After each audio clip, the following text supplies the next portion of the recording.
Ahí les encargo me digan si ahora sí se escucha, por favor.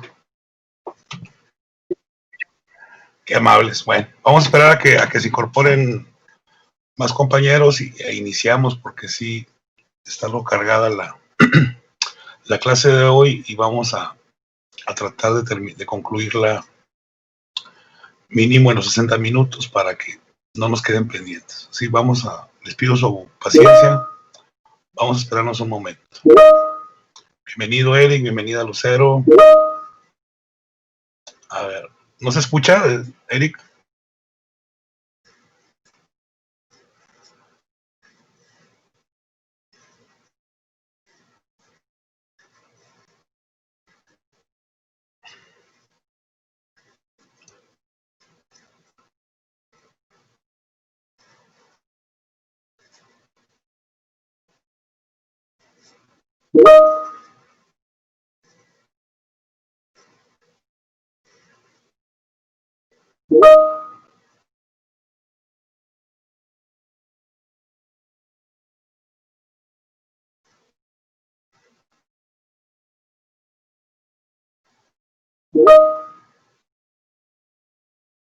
Buenos días, Claudia.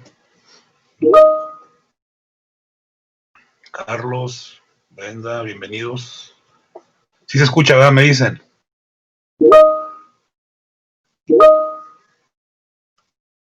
Sí, se escucha, profe. Bueno, ya no lo voy a preguntar, qué pena.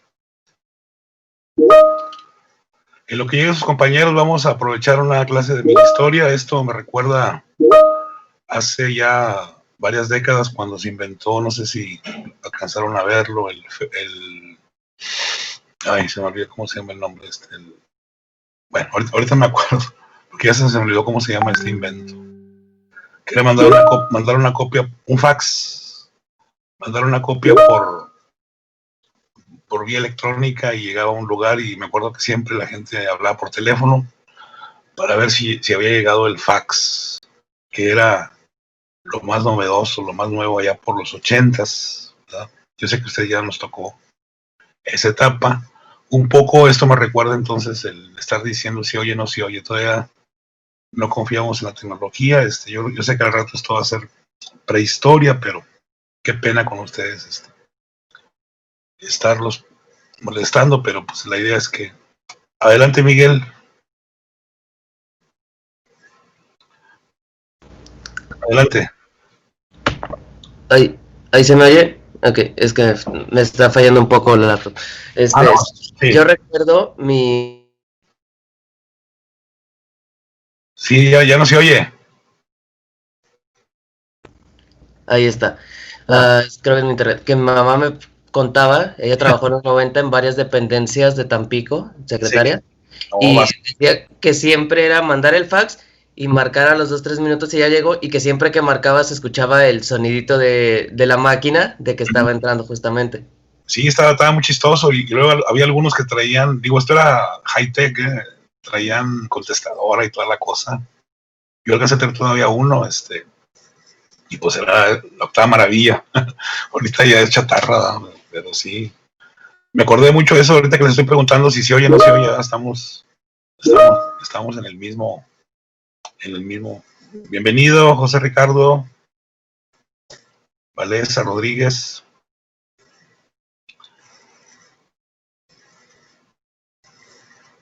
Bueno, vamos a esperarnos a más un minuto y arrancamos.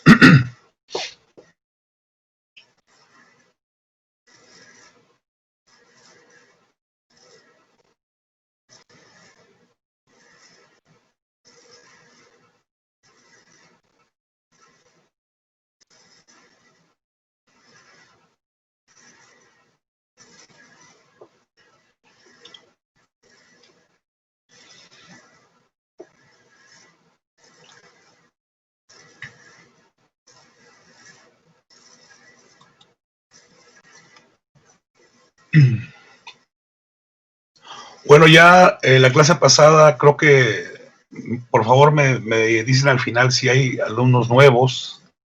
Ya la clase pasada nos presentamos. Yo espero que más adelante nos veamos. Ahorita voy a respetar su tranquilidad. Ya la próximas clases vamos a escucharnos y a vernos unos minutos. La mayor parte de la idea es que estemos viendo imágenes o cuestiones gráficas. Si falta alguien por ahí, al final me dicen para platicar. Vamos a tener mucho tiempo de conversar, créanmelo, esa es la idea de estas tecnologías. Vamos a repasar así muy rápido el programa analítico. Más que leerlo, a mí no me gusta leer así lo que ya está escrito en pantalla. Nada más leer algunos fragmentos y sobre todo hacer algunos comentarios. Esta materia es también vital para los futuros historiadores. El único detalle aquí, que yo creo que sí lo vamos a superar, y yo voy a echarle todas las ganas para superarlo, es que esta materia se recomienda que vaya en los últimos semestres, porque además de requerirse un poquito más de experiencia y de trayecto de los alumnos, de los estudiantes, es importante que ya el alumno por lo menos se haya empapado de lo que es la historia de México, sobre todo México prehispánico, el México llamado colonial, que creo que lo correcto es virreinal, ¿verdad? El siglo XIX, que es lo que vamos a ver en clase, y sobre todo otra materia que yo me gusta mucho, pero nunca la he impartido y se me hace que ya no va a haber chance, que es las teorías de la historia. Entonces, conclusión, esta materia está pensada para un estudiante que ya haya cursado las historias de México, por lo menos hasta el siglo XIX, y teoría de la historia. ¿No? Por lo menos sé que en Historia de México no es el caso de ustedes, no sé si ya llevaron teoría de la historia, porque hay lecturas, hay autores, dicho en términos así muy sencillos, muy pesados en su manejo de ideas, en su manejo, en sus conceptos.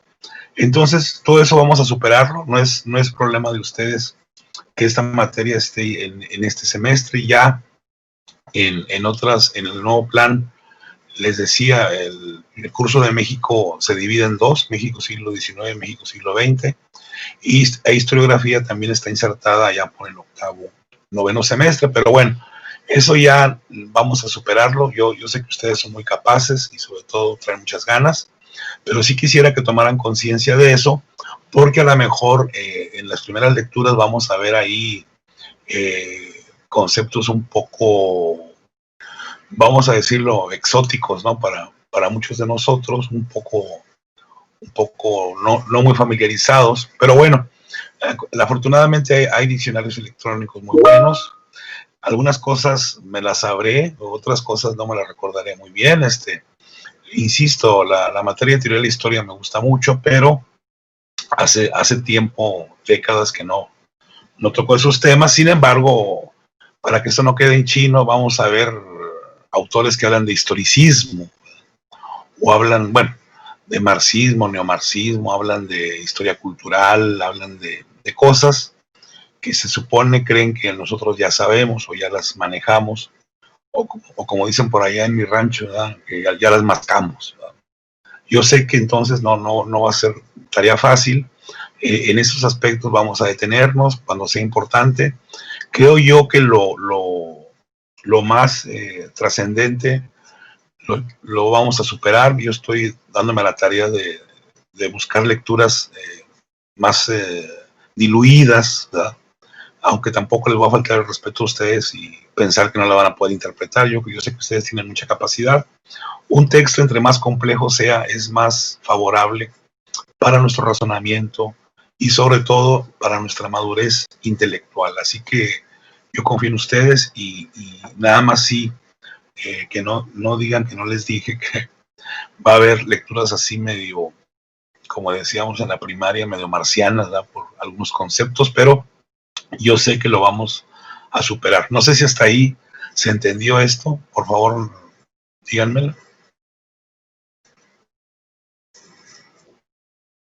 Sí, sí. Entonces, vamos a superar eso, ¿no? Y vamos a dejar nomás para la historia. Bueno, entonces el curso es historiografía, comienza ahí diciendo, sí, adelante. Ya tuvimos teoría de la historia, pero yo tengo una duda. Hubo compañeros que ya llevaron la optativa de historiografía general. No fue mi caso ni el de la otra mitad del grupo. Quiero saber si eso puede que nos afecte. No, Okay.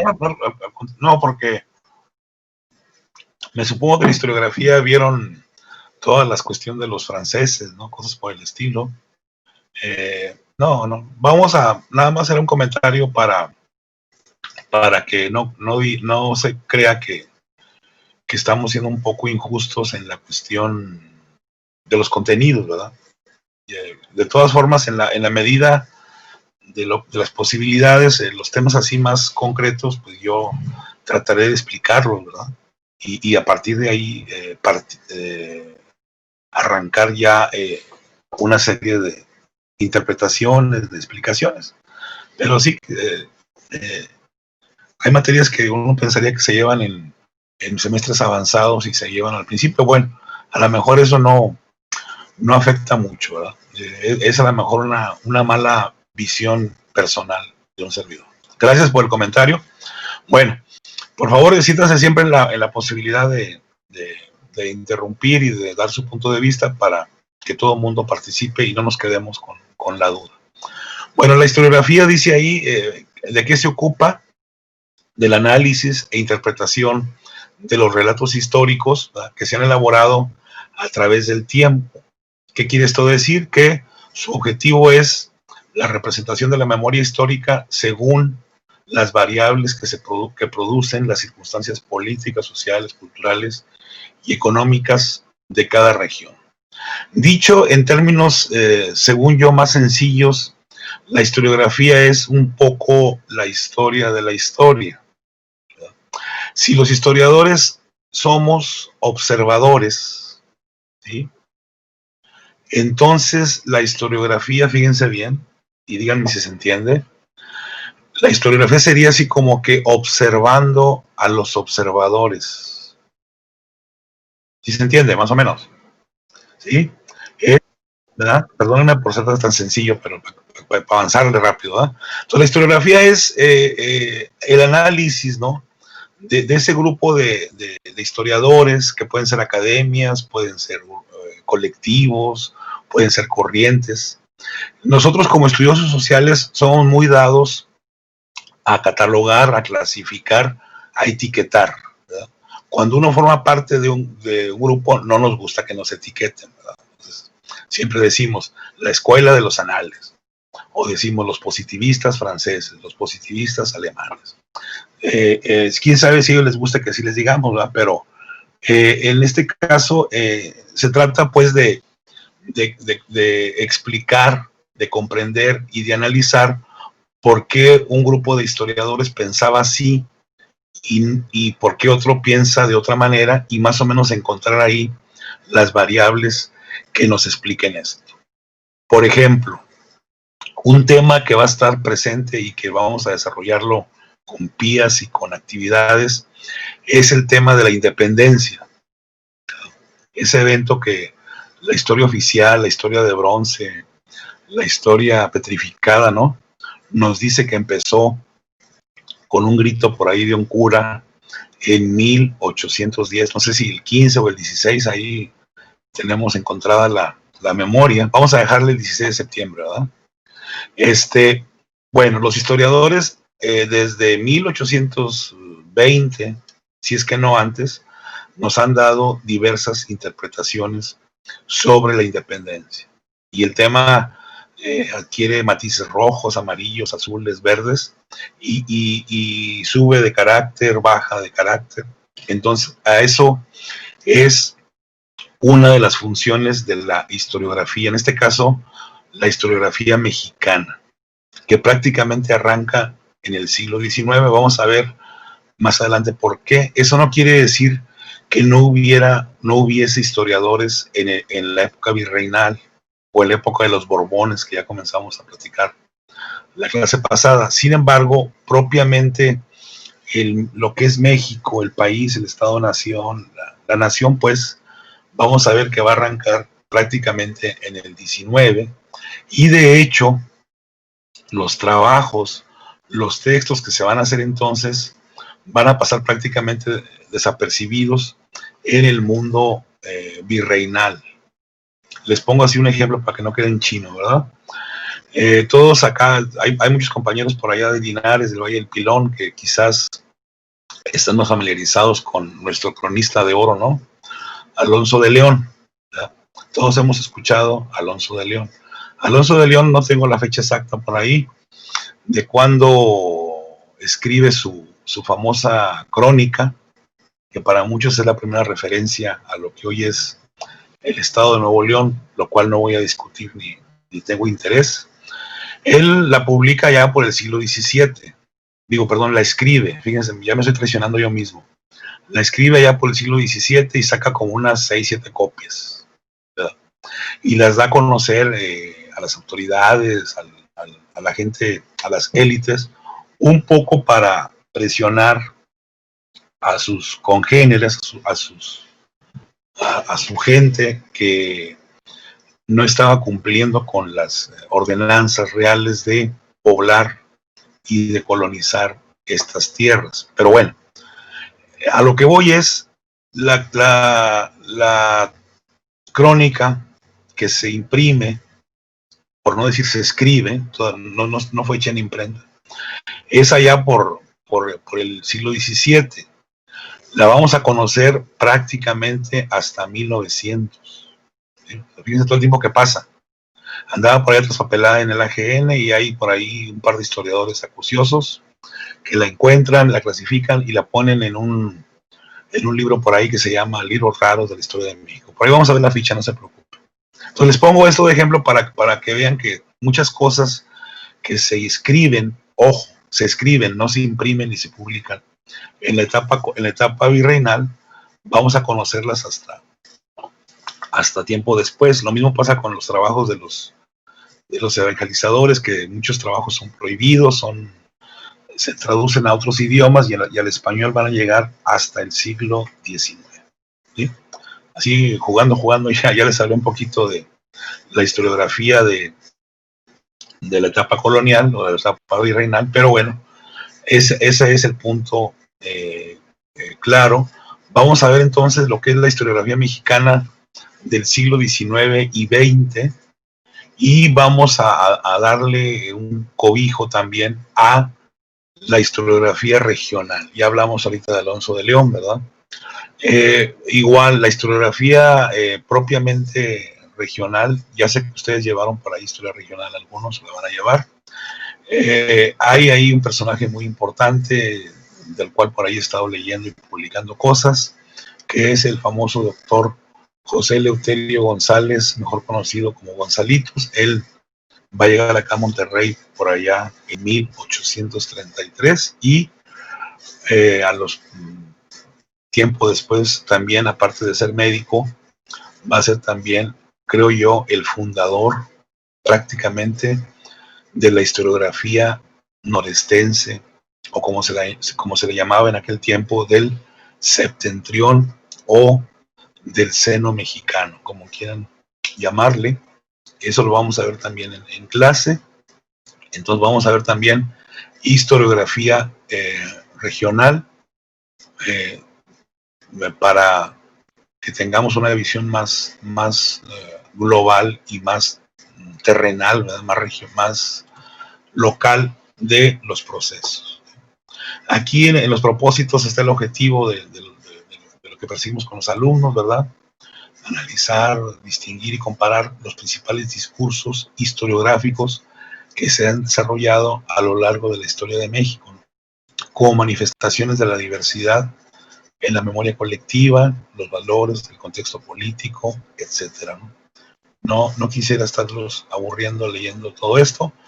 Yo sé que ustedes lo van a leer. Ahí viene la cuestión de la geografía y sobre todo lo que se espera con esta unidad de aprendizaje, que desarrollen estas competencias que están por ahí establecidas. Sinceramente creo que esta es una materia que les va a permitir ahora sí tener una lectura muy amplia sobre lo que es la historia mexicana, que acá entre nos es una historia muy rica, es una historia muy contada. A los mexicanos, aunque parezca raro, les gusta mucho la historia. Tenemos mucha historia, a diferencia de otros países que están muy realitos, muy poquita historia. Nosotros tenemos mucha historia que contar. Incluso nuestros antecedentes, nuestros orígenes por ahí se han venido yendo cada vez más para atrás, ¿verdad? Sin embargo, tanto en la historia de México como en esta materia vamos a ver que realmente México es un país muy joven, ¿no?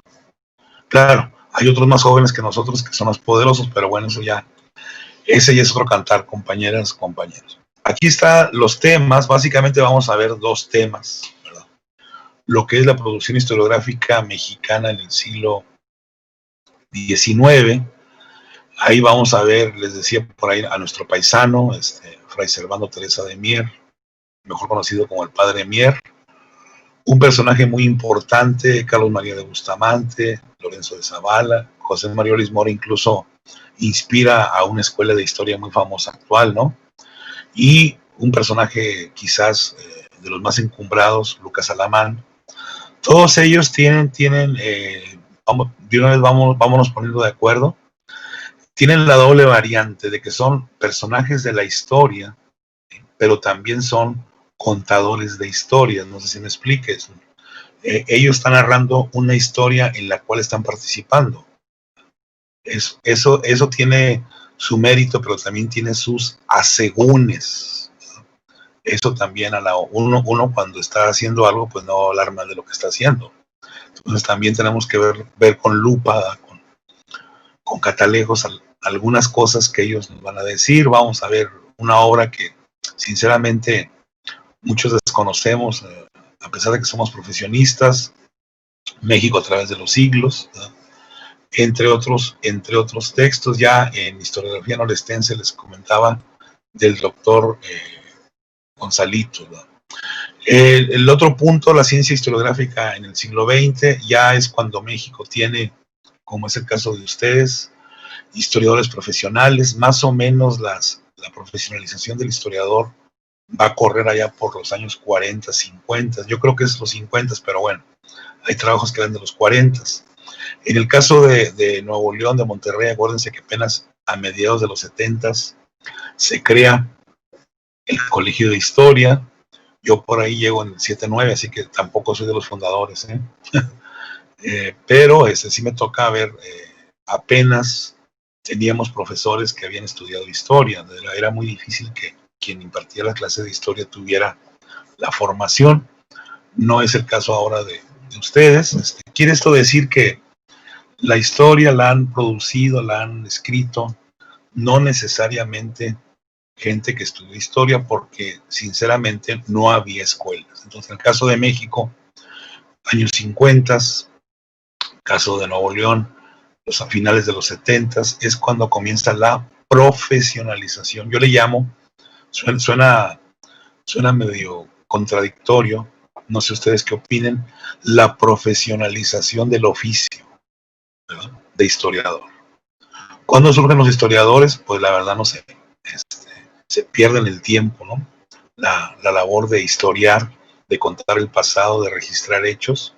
Sin embargo, tenemos en la cultura judeocristiana, los griegos, un montón de personajes, ¿verdad?, que son historiadores, los romanos también, y no se diga ya en lo que es ya el siglo XVIII, XIX, pero todos ellos fueron estudiosos que tenían otra formación académica o otra formación intelectual, pero que también les interesaba el pasado, y bueno, han pasado ahora sí que a la historiografía como historiadores. Entonces la conclusión, la profesionalización del oficio de historiador es muy reciente. Entonces, estamos hablando del siglo pasado. En Europa, en Estados Unidos, ya a finales del siglo XIX había escuelas de historia, pero esos son los países más avanzados, Inglaterra ya con sus sociedades científicas, la Royal Society, por ahí,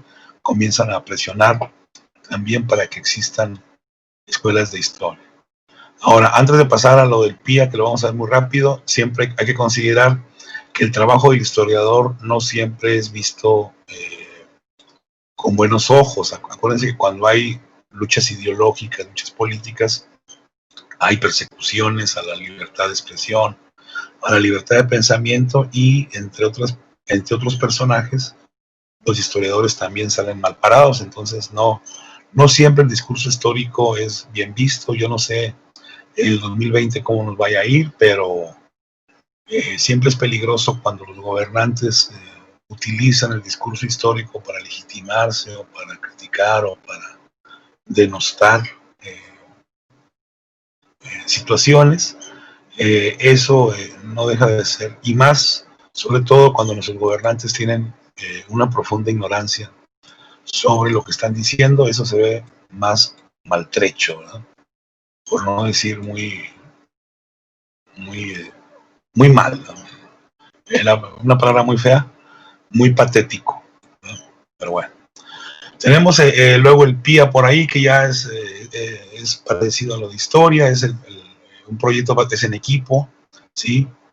Más que explicar qué es el PIA, creo que tenemos tiempo de sobra, ya todo el mundo sabe a qué se refiere, ¿no? Es interesante que vamos a hacerlo sobre estos temas. Tenemos temas del siglo XIX, tenemos temas del siglo XX. Les comento nada más, el famoso Barón de Humboldt, que publicó varios libros. Uno de ellos su famoso ensayo, que vino a ser una especie de incendiario, ¿no? Vino a prender mecha a las conciencias, sobre todo a los criollos, de que México era un paisote, ¿no? Un país muy rico, con mucha riqueza. Claro, él también habló que había mucha pobreza, ojo, y va a fomentar el sueño de muchos mexicanos de entonces, para sugerir que la mejor forma de que México crezca justamente es independizándose de España, la llamada madre patria, ¿no? En parte se debe a lo que Humboldt por ahí publicó. Él anduvo vagando, ¿va? Por las praderas, por las selvas, por las ciudades, y creo que, si mal no recuerdo, él sería el que se queda plasmado, se queda admirado por la Ciudad de México, a la que creo él es el que le va a llamar Ciudad de los Palacios, algo así. Pero bueno, eso no es tan importante. Lo importante es de que ya los extranjeros no españoles, ¿verdad?, comienzan a ver que en México hay el perfil para ir creando, si no un nuevo país, una nueva geografía económica, política. Algo que es muy importante, ya hasta aquí nada más llego, es la cuestión del periodismo. Es muy importante. México realmente en el siglo XIX tuvo una destacada participación de periodistas.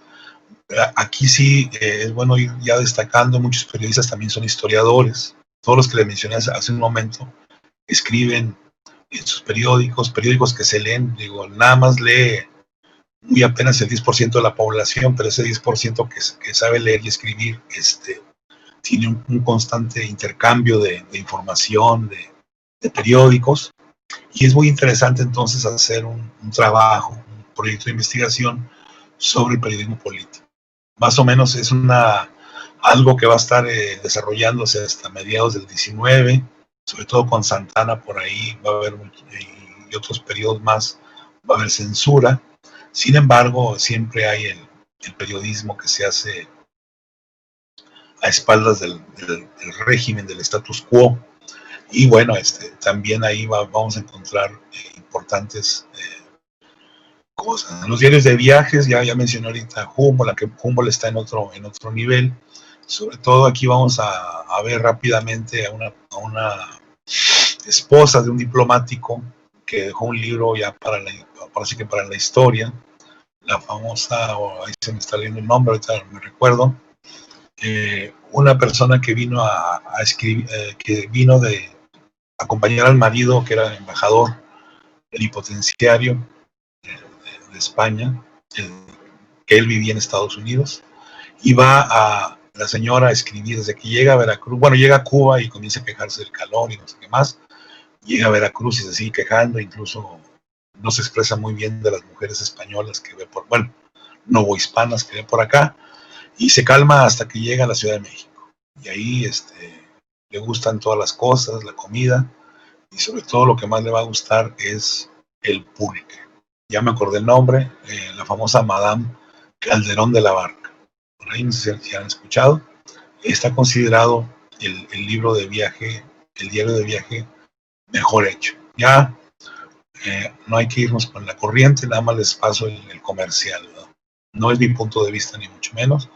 Ya en el siglo XX vamos a hablar de algo que ha calado hondo, que ha calado fuerte, y es el nacionalismo. Si bien desde el padre Mier se ha estado forjando qué es el mexicano, quiénes somos los mexicanos realmente, esa pregunta va a seguir manejándose, y las respuestas más estridentes, de mayor causa, pues van a ser después de la Revolución Mexicana, cuando el régimen, el Estado mismo va a encargarse de difundir a través de la historia, por si acaso la historia no es utilizada, ¿no?, para generar un nacionalismo, que también lo vamos a ver, sobre todo en las artes plásticas, sobre todo el muralismo, en la literatura, la poesía. A la par del nacionalismo, también hay el indigenismo, que hoy ha cobrado fuerza en los últimos 10 años, y la crítica pues a ese México profundo, ese incluso México que ya el propio Humboldt había dicho que en su vida había visto un país tan rico con tanta pobreza extrema. Él se refería sobre todo a la Ciudad de México, donde había ya para aquel entonces miles, le llamaban ellos vagos, ¿verdad? Mucha gente pobre, por no decir miserable. Entonces estamos el indigenismo, el México profundo, y luego ya cómo se ve la Revolución Mexicana desde el extranjero. Nosotros somos, por lo menos hasta hace 18 años, un país que llamábamos la atención por haber tenido un régimen tan estable, un partido en el gobierno que se había mantenido durante mucho tiempo, y la gente venía entonces a ver, los intelectuales, incluso desde Rusia tuvimos visitantes que venían, chinos también, que querían ver ellos cómo le hacía México para mantener la estabilidad sin ser necesariamente una dictadura, que con lo cual no va a estar de acuerdo un escritor peruano, si mal no recuerdo, Vargas Llosa, que él habla de la dictadura perfecta, ¿no? Por haber dicho eso le costó, y fue durante mucho tiempo un personaje non grato en México. No sé si estuvieron enterados por ahí. Bueno, vamos a ver todo ese tipo de cosas, ¿sí? Hasta ahí los temas. La evaluación es parecida a la de historia. Tenemos síntesis de lecturas, vamos a hacer unas reseñas por ahí, que es cuando nos vamos a ver las caras por algunos PowerPoint que vamos a hacer. Por eso les comentaba mucho que también incluyéramos en la otra materia lo de las llamábamos, mapas mentales, mapas conceptuales, infografías. También tenemos un examen parcial, que pueden ser 2, para que no se cargue la información, y un ensayo final, y todo esto nos va a dar 100 puntos. Hasta aquí no sé si tengan algún comentario o alguna pregunta.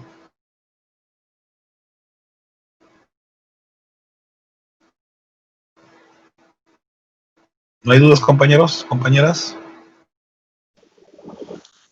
Bueno. Creo que no. Bueno, no se me estén durmiendo, ¿eh? Yo acá muy inspirado en esto. Bueno, ok. La bibliografía, no se espanten, sí es un poco amplia, ¿verdad? Entonces ya me tomé la libertad de ayudarles. Ya aquí tenemos la liga. Nuestra universidad, hemos estado orgullosos de ella desde hace, les comenté la clase pasada, a lo mejor no impactó mucho, acaba de impactar más. Desde hace ya varias décadas la universidad entró a un proyecto de la UNESCO, si mal no recuerdo, que genera fondos para instituciones que quieran digitalizar sus acervos como parte del patrimonio editorial, vamos a decirlo así, de la humanidad, ¿verdad? Entonces, todo esto que está aquí lo puede ver cualquier gente del mundo. Yo, por ejemplo, en la Facultad de Medicina tengo más de 100 libros de historia de la medicina antiguos, y son consultados sobre todo por alemanes, por gente de Europa, porque son libros que están escritos en francés, en español, en inglés, y uno que otro en alemán, y pues a ellos les interesa mucho la historia de la medicina. Entonces checan el fondo de la sala museo o del Museo de Medicina, donde un servidor es el coordinador, que también fue parte de este proyecto que está aquí. Entonces, uno de los primeros libros que vamos a ver es este de Carlos María de Bustamante. Luego les paso el programa de actividades. No vamos a leer todos los tomos, necesitaríamos nada más un semestre sobre todo para Lucas Alamán, ¿verdad? Entonces, Carlos María de Bustamante sería de los primeros. Tenemos también a nuestro paisano, porque debe andar por acá, Fray Servando. Entonces, acá tenemos a Fray Servando. Vamos a ver si nos da chance de entrar. Pero ahí le planamos y nos debe de remitir. Vamos a ver si quiere.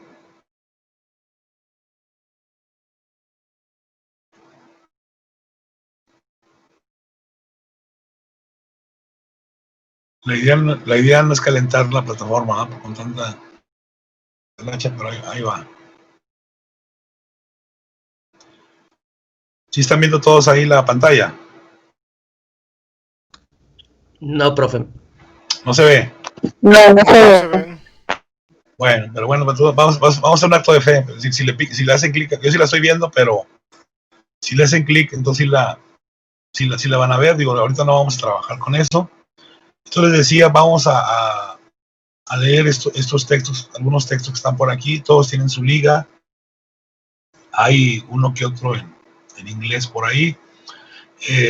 Casi todos yo les voy a pasar. Si no tienen su liga, yo les voy a pasar el PDF, porque no podemos ir ahorita a las bibliotecas porque están cerradas al público.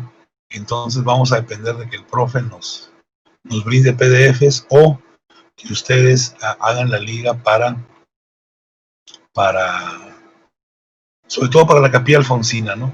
Algunos son para otros acervos electrónicos, la mayoría. Entonces aquí está una bibliografía muy vasta.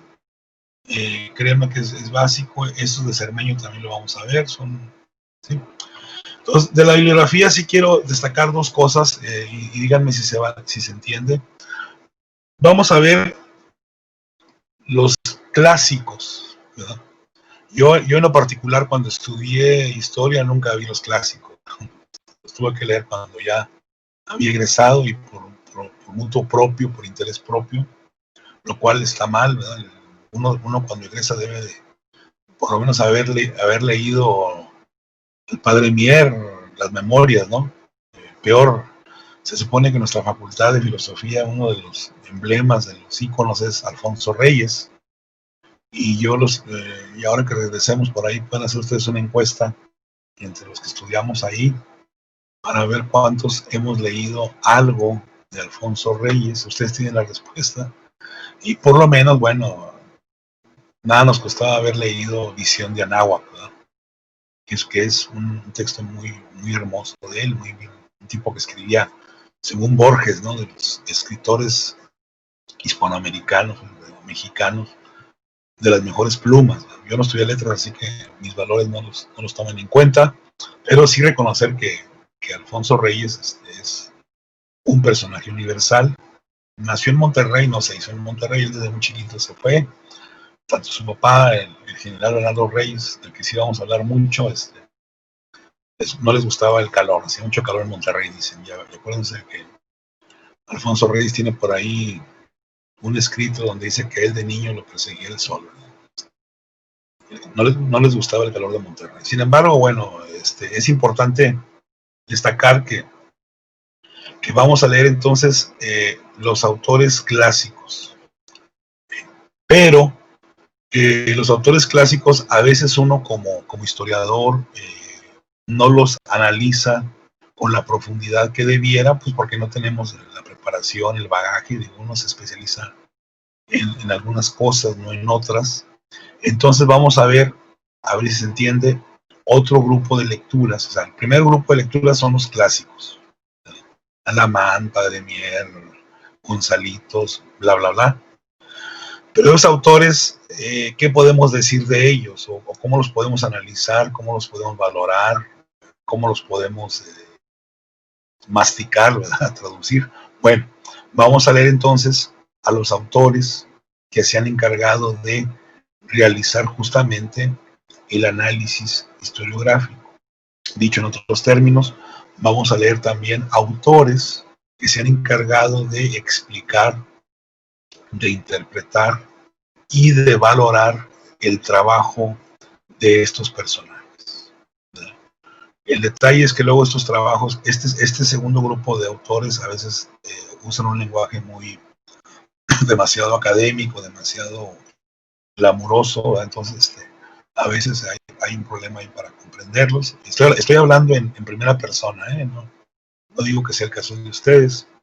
Entonces eso va a ser entonces los dos tipos de lecturas o dos tipos de autores, los clásicos y luego el análisis que se haga de estos clásicos. No sé si se entendió. ¿Sí, más o menos? Sí. Por ejemplo, aquí Ceballos, luego por ahí aparece uno de repente. Si aparece ahí, se refieren a mí, no creo que es un homólogo. Ceballos, por ejemplo, él analiza el último decenio en la historiografía mexicanista y habla por ahí de los que hicieron la historia en los años 70, 80 en Nuevo León. Luego por ahí Espinosa Martínez habla de los que han hecho historia en Nuevo León. Creo que por ahí me colé de repente. Bueno, él me puso, yo no le pagué ni nada. Y ahí van a ver ustedes nombres conocidos, personajes conocidos, otros ya no están con nosotros, otros acaban de ir hace poquito. Pero bueno, finalmente lo que queda de nosotros no es lo físico, lo humano, sino la obra escrita, ahora ya la obra electrónica, ¿no? Y a grosso modo, compañeros, sería entonces el programa es muy vasto en cuanto a lecturas. Entonces no vamos a leerlas todas. En el caso de los clásicos, pues son mínimo cada uno tiene 5 volúmenes, entonces no vamos a escoger nada más lo que tenga que ver con el 19 o con un tema del 19, como puede ser la independencia. Bueno, hasta ahí un poco el programa. Ya veríamos por ahí, ya asignar actividades, tareas por ahí. Vamos, lo que no vimos ayer, vamos a verlo hoy. Creo que sin haberlo visto lo hemos estado cumpliendo, pero no está de más por ahí. Miren, sí se ve por ahí el decálogo, ¿verdad?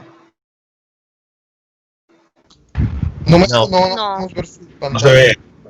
Vamos, ya lo estoy compartiendo. El programa sí se vio, ¿verdad? No, profe. Pues me habían dicho que estaba plática y no. Ah, es que saben que faltó compartir la pantalla. Bueno, ahí va. Tan fácil como eso.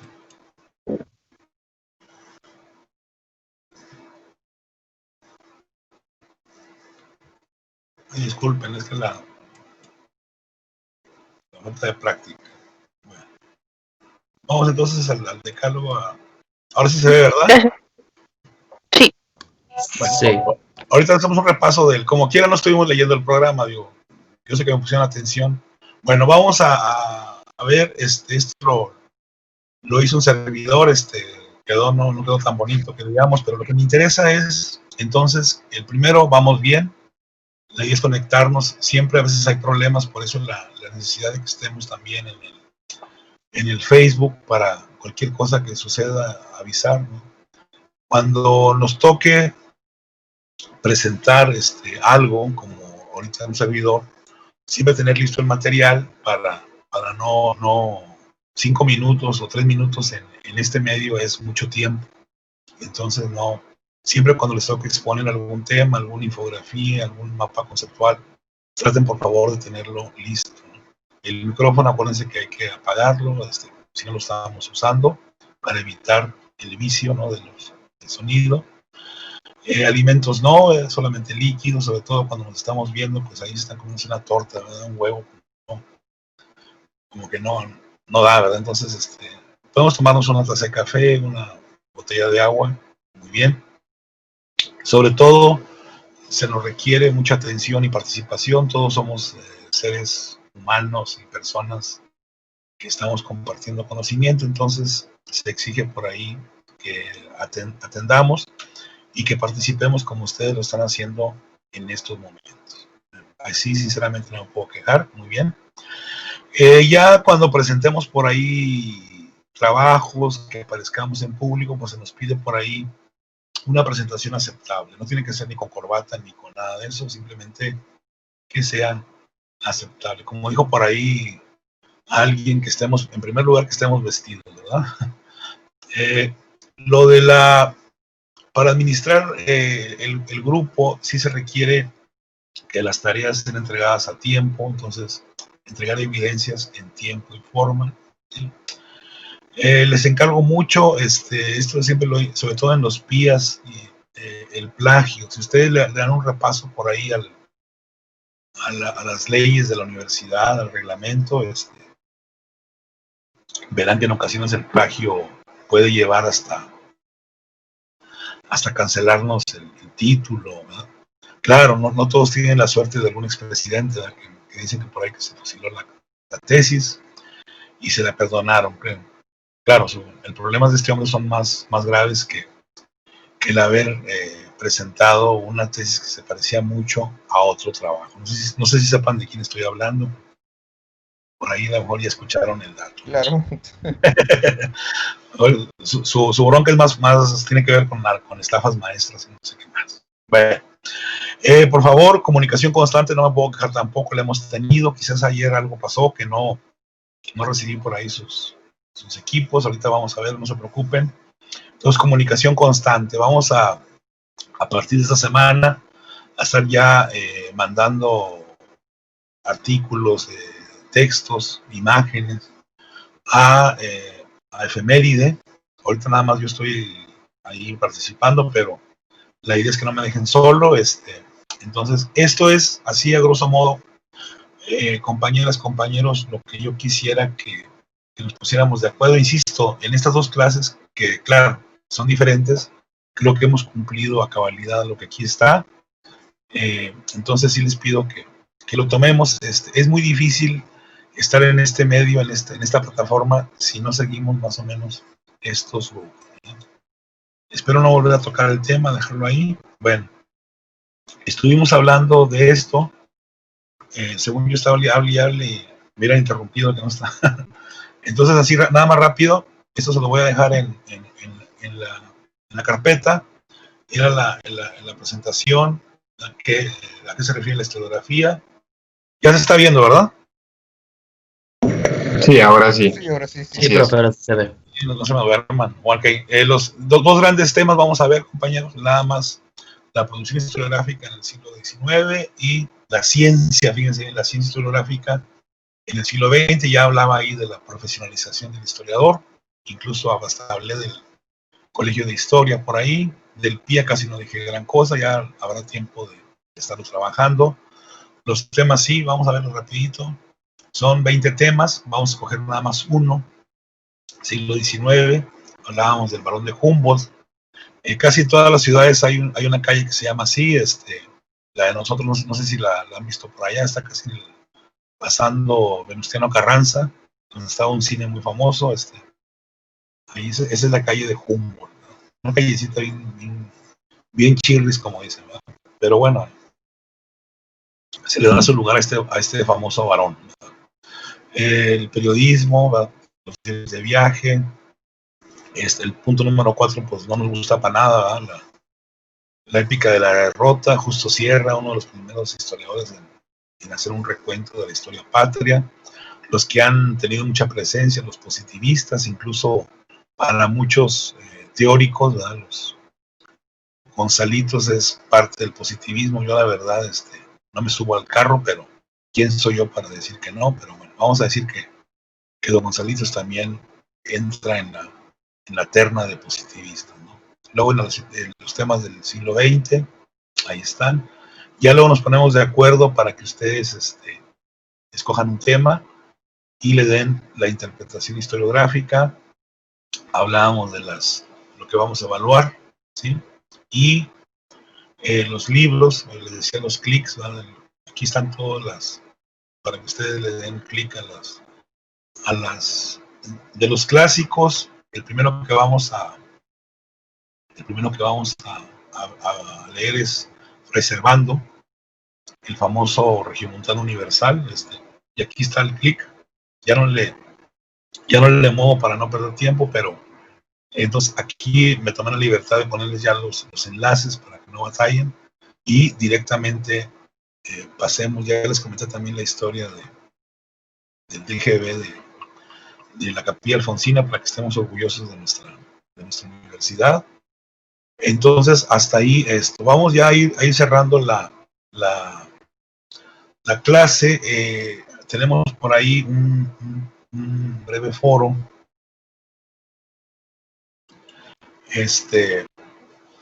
para comentar. Vamos a confiar en la tecnología. No nos va a quedar mucho tiempo. Con esto vamos a terminar la clase y vamos a iniciar la próxima con estas reflexiones. Si la tecnología nos lo permite, vamos a ver un mini video que dura 3 minutos y que tiene que ver con esto que yo sé que no ha quedado claro hoy ni va a quedar claro en las próximas 2-3 clases. ¿De qué se ocupa la historiografía? ¿Sí se está viendo en la imagen? Sí, maestro. Sí, profe. Sí, yo creo que seamos muy modestos, no con eso mediocres, ¿verdad? Antes de ver qué es la historiografía, porque si vemos a los franceses actuales, pues dan explicaciones muy acá, ¿no? ¿De qué se ocupa la historiografía? En lugar de decir qué es la historiografía, vamos a dar por sentado de que todos tenemos una idea global o aproximada de qué es la historiografía. Vamos a ver de qué se ocupa la historiografía. Entonces ahí hay un video muy interesante que dura muy poco tiempo, por un historiador que se hizo famoso allá con el gobierno de haya sido como haya sido, de Felipe Calderón.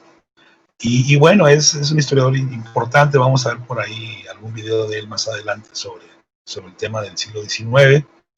Y vamos a ver si la tecnología nos lo permite vamos a verlo y luego platicar y con eso despedir la clase, que se refiere justamente a qué es de qué se ocupa la historiografía y qué papel juega el historiador. Vamos a ver si se puede ver, pongamos atención.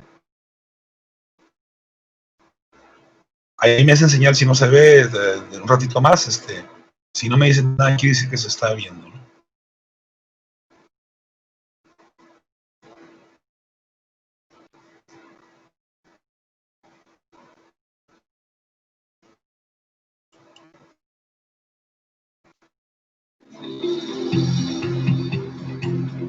Siempre ha existido quien se ocupa de hacer historia sobre los historiadores.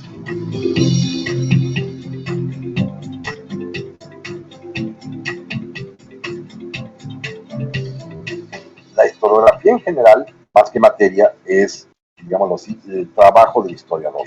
Es decir, es evaluar y revalorar lo que los historiadores han escrito, vistos por otro historiador. Gusto, por supuesto. Pasión por lo que está uno investigando. Disponibilidad de tiempo.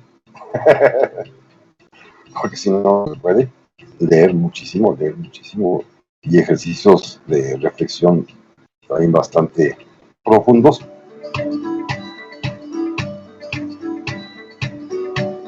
Los deportistas son maravillosos a los 20 años de edad y cuando son a los 40 ya ni buscar qué hacer. Un historiador a los 20 empieza apenas y a los 60 está en los plenitud de su vida, ¿no? Es al revés, el ejercicio mental da otro tipo de agilidades en esa materia.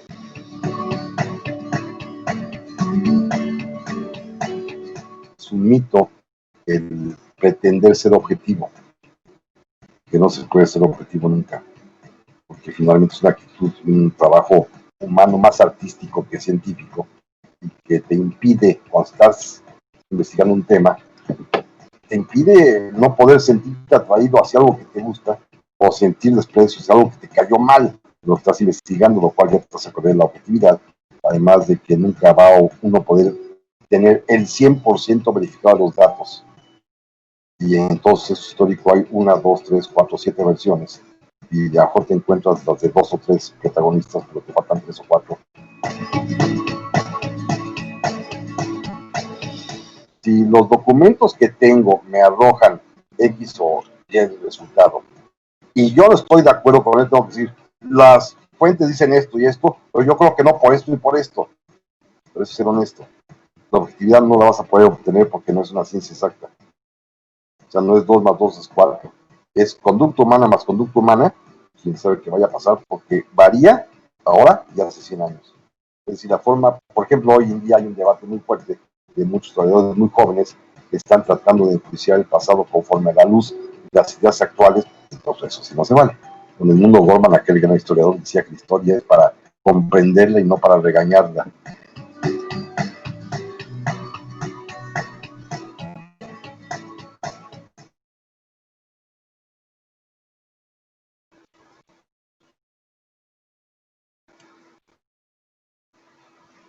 Bien, ¿sí pudieron ver el video? Sí. Sí, profesor, Sí, se ve muy bien.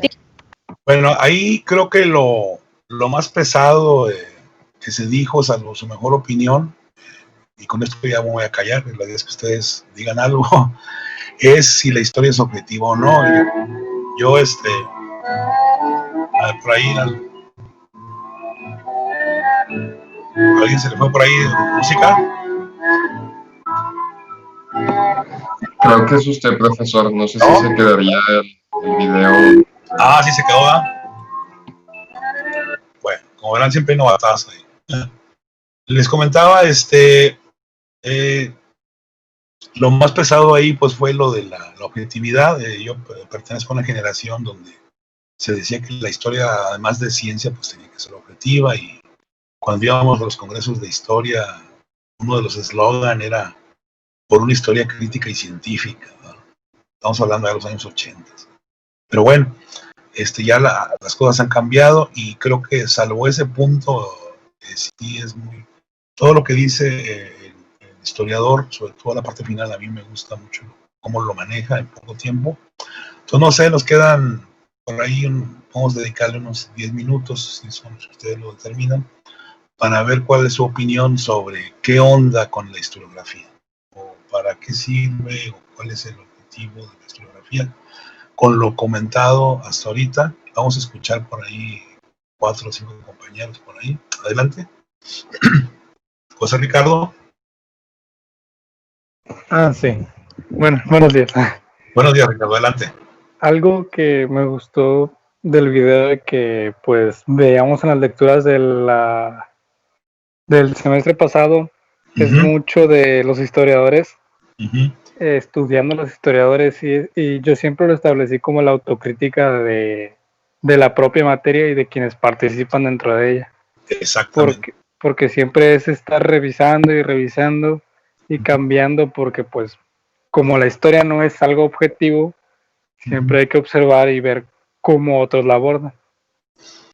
Y sobre todo también incluso la tecnología, por ejemplo, hablando de historia antigua, hace 50 años se tienen mejores registros de datación, ¿verdad? Laboratorios han contribuido mejor para la datación, para ver si realmente una pieza perteneció a una cultura milenaria, ¿verdad? Entonces, le estoy dando un ejemplo muy, muy light, ¿verdad? Muy ligerito, muy frío, de cómo es ese constante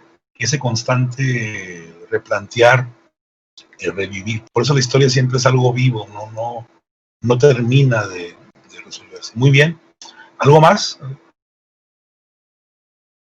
¿Algo más, Ricardo? No. Con eso, bueno, con eso supongo que está bien en el momento para que pues mis compañeros también compañeros y compañeras puedan abarcar otras cosas. Me gusta eso de la autocrítica, muy bien. Adelante, quien estaba, perdóneme, el compañero que estaba.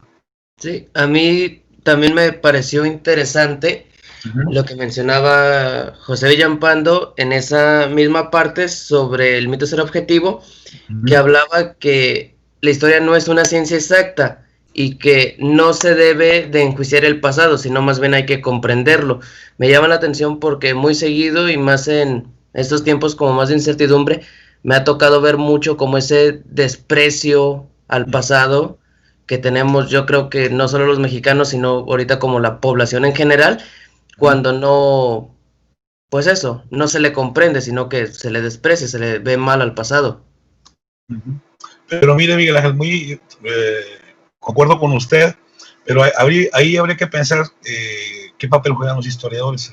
Lo crítico sería que alguien que se llame historiador o que presuma haber estudiado historia esté metido en ese carro, se haya subido a ese carro, porque sí sería entonces lamentable. Yo creo que los que estudiamos historia tenemos que ser más pertinentes, ¿verdad?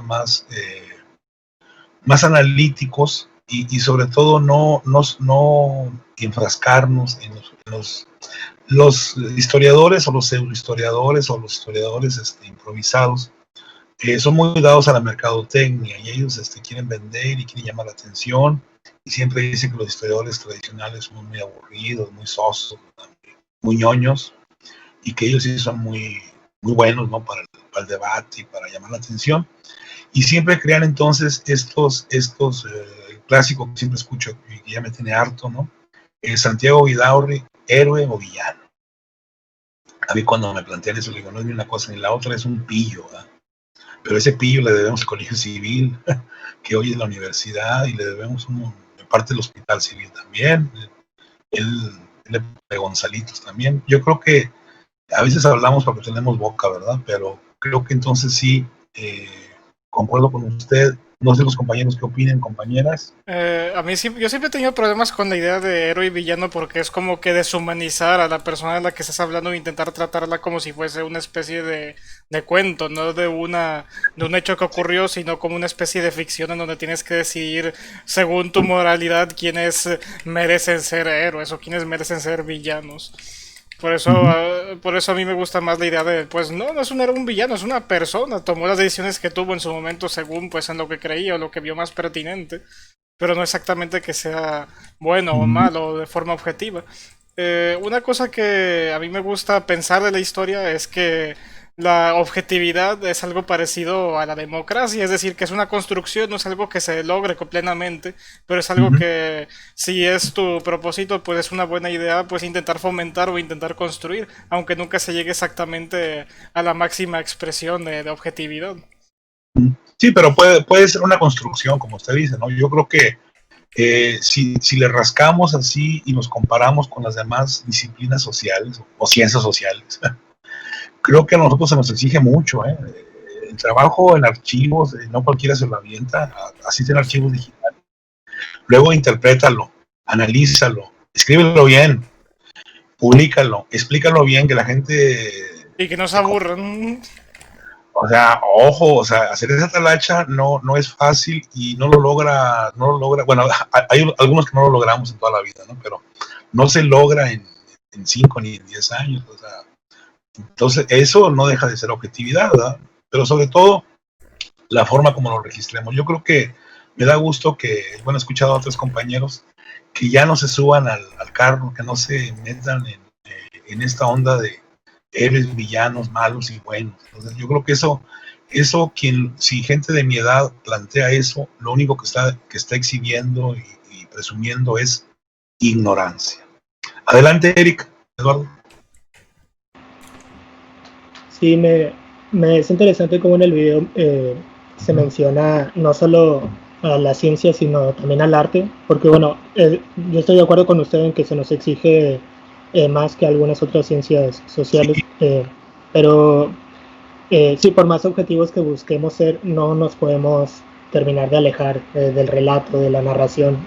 Son como que objetos que se necesitan y que a lo mejor se pueden como que confundir un poco con literatura u otras cosas, pero a fin de cuentas son recursos que necesitamos los historiadores.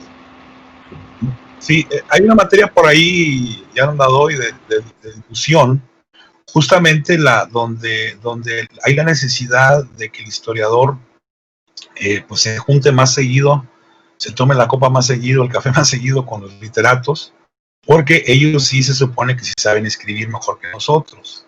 Sin embargo, digo, hay quizás de lo último que se escribió que navega entre literatura e historia, Noticias del Imperio, ¿no? Que es una obra considerada con grandilocuencia literaria, histórica, ya murió el autor. Pero luego también en la literatura los temas históricos son muy manejados con mucha libertad, y luego el problema no es que el literato se tome muchas libertades e invente cosas, ¿no? Eso es válido. Aquí el detalle es cuando el público, que es lo que nos debe interesar, no comprenda entre qué es ficción y qué es verdad.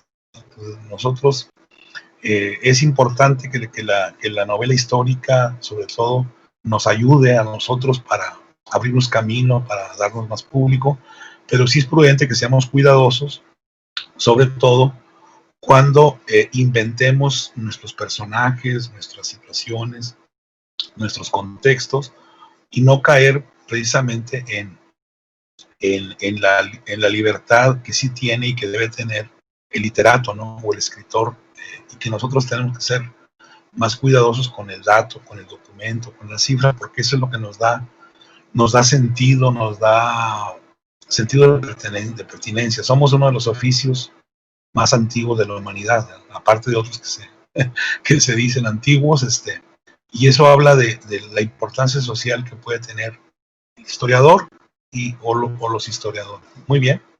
¿Algún otro comentario por ahí?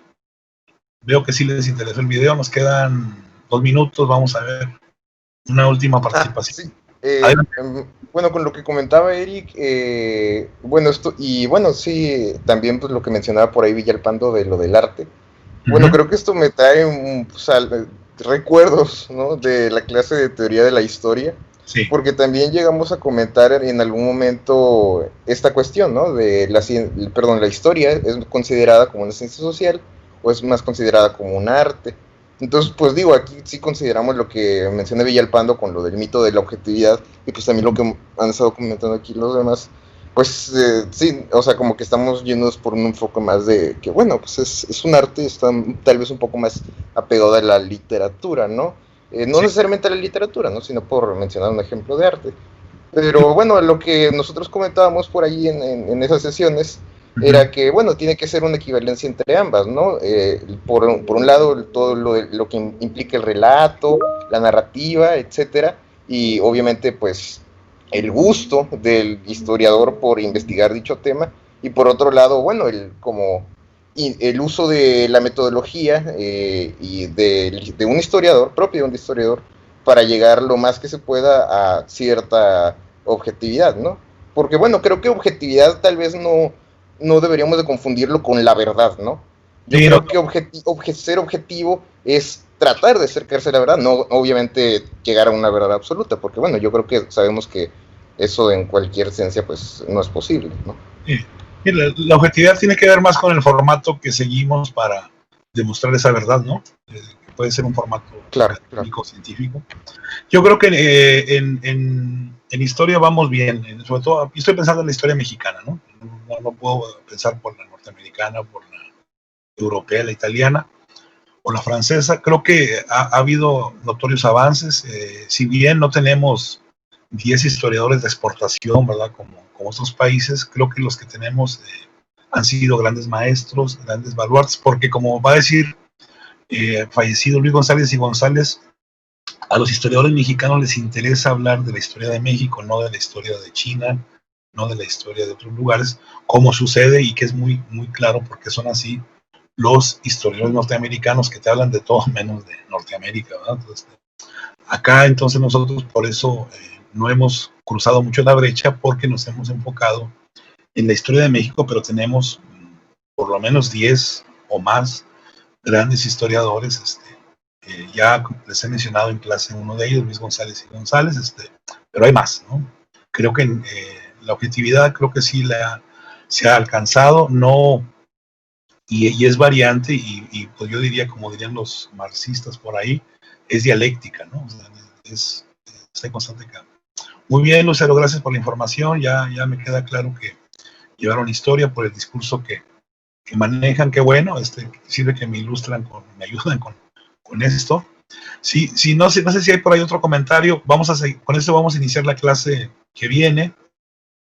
No sé si hay por ahí alguien que no se quede con las ganas de comentarnos algo. Si no, lo dejamos para el inicio de la próxima clase. Vamos entonces a dejarle ahí. Sí les pido por favor que en el transcurso del día me escriban, me manden la lista de equipos si ya quedó, tanto la de historia como puede ser la misma si quieren, puede ser diferente, la lista de historia y la lista de historiografía, para comenzar a asignarles entonces sí actividades. No vamos a leer, una parte vamos a leer todo lo mismo, en otra parte vamos a dividirnos las lecturas para que cada equipo tenga posibilidades de explorar a otro autor, otro equipo, otro autor, para que abarquemos lo más que se pueda la bibliografía, y en las obras clásicas pues sí todos vamos a leer lo mismo. Entonces les encargo por favor los equipos, las listas, para asignarles entonces sí las actividades, las tareas. Sería entonces toda la información que vamos a manejar el día de hoy. No sé si hay por ahí algún comentario, último comentario de dudas.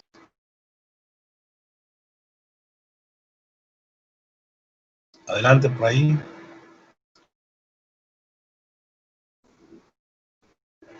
Bueno, llenen por favor ese, me lo mandan, y estén al pendiente por ahí de efemérides. Ya les vamos a decir a algunos por ahí que publiquen algo que tenga que ver con el tema de para qué, por qué, o historiografía para qué, ¿verdad?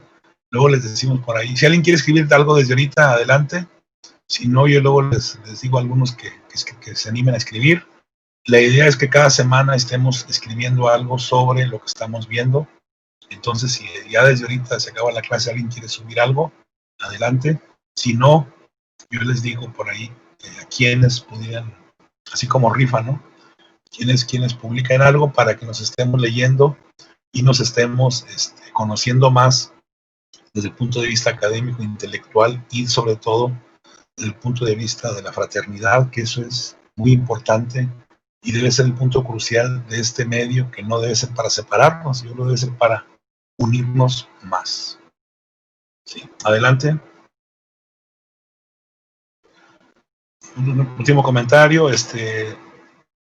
Si no, compañeros, ahí yo tengo otra clase. Ahí le vamos dejando.